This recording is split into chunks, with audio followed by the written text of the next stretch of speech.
Welcome back. Loneliness hit new highs during the pandemic, and we know that, of course. Yeah. According to a new Gallup poll, though, 44 million American adults are still experiencing, quote, significant loneliness. So now some Americans, they are turning to artificial intelligence for help dealing with some mental health issues.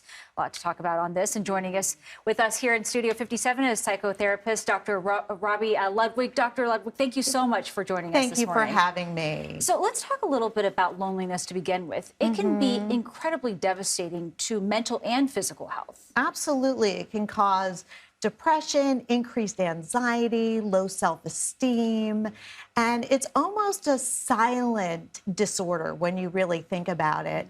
And they've found that many people have less friends to turn to when they're feeling upset, that somehow our real connections have been lost, and we're suffering as a result. And we had an issue with loneliness even before the pandemic. You know, Yes. it was something that was talked about a lot. So now enter artificial intelligence, right? We're talking about its impact in all kinds of aspects of our lives.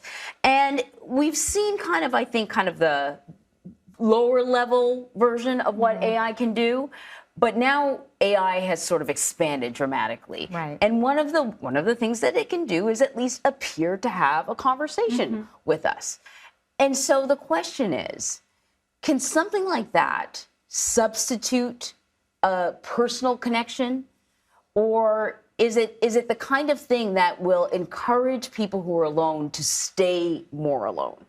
Well, I think, we're still studying it, and we're seeing that AI can work with certain populations. So it can work with the elderly who sometimes feel disenfranchised, with veterans, they found it highly effective. But human beings are human beings, and we are complex, and AI doesn't love you back. And we need to be loved for who we are and who we aren't. We need to show up in a mutual way. Even if our friends and family are disappointing, to somehow develop empathy and forgiveness. These are all things that come out of real human relationships that we don't have with AI and probably won't for a long time. So it can be useful, but even with our micro interactions we found during the pandemic, the barista you say hello to, or the bus driver, having those mini interactions can really make us feel socially and emotionally healthier because we get in touch with different aspects of ourselves. And that's what human beings offer us. If we're alone sitting in front of a screen and things are easy, we can spend more time getting absorbed into that screen world, which makes it easy for us. But we don't get to experience different aspects of ourselves that friends and family and these even micro interactions offer us. Yeah, I mean, humans can be messy, but they can also be so wonderful. And it's those little unexpected moments during the day that can bring so much joy to your life. That's right. But let me ask you this, given that there aren't enough resources oftentimes for people who are seeking that kind of help, especially in poorly served areas. If you're looking for professional help. Exactly, to have professional help and to have someone to talk to, perhaps. There is a benefit, at least perhaps in the short term, is there not, in terms of just having some kind of interaction because of these AI services? Yeah, I mean, we're still studying it, and I think it could be a great stopgap.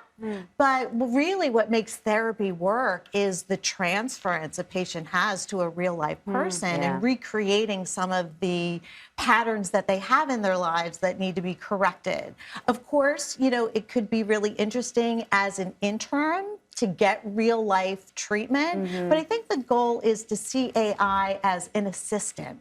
It may help our lives to do more research or make things happen faster, but it's not a replacement. And so whatever we do, we need to incorporate the value of real life relationships and reducing our time in solitude. So when I knew you were coming down, coming here, I downloaded like an app that's supposed to be like an AI therapy app just to see what it was like, right? I'm not going to say the name of it. Yeah. And it felt to me a little bit like those choose your own adventure books that you used to read like in 4th or 5th grade, where you like get to the end and then it would be like, do you want to go to page 53 and go over the bridge or not, right? And so it kind of felt like that because you write the stuff and then it gives you options.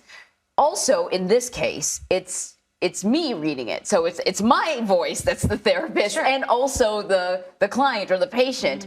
And I gotta say, it did not feel satisfying. It feels more satisfying to talk to like Siri and say, can you play this music? Like that feels like a genuine interaction, but this not so much. Yeah, because it's not. Yeah. So it might be helpful to think through certain thoughts as long as we're redirected to the right place. And there's also telehealth. So we can, transport therapists in real life to real people. But it's very interesting, this place that we're at. But as life, we need to communicate. AI may help us communicate in different ways, but it's not going to be in the same way. And what causes mental health is really experiencing yourself and relying on other people so that we feel that connection and love and create memories in real life. Are you concerned that if AI gets really, really good, there will be people that will become dependent on it because it's not another human being? You don't owe them anything. Yeah. You don't have to be nice to them. Just live in a virtual world at that point. Well, the problem, too, is our social skills can atrophy. So part of getting good and interacting with people and feeling comfortable is actually doing it.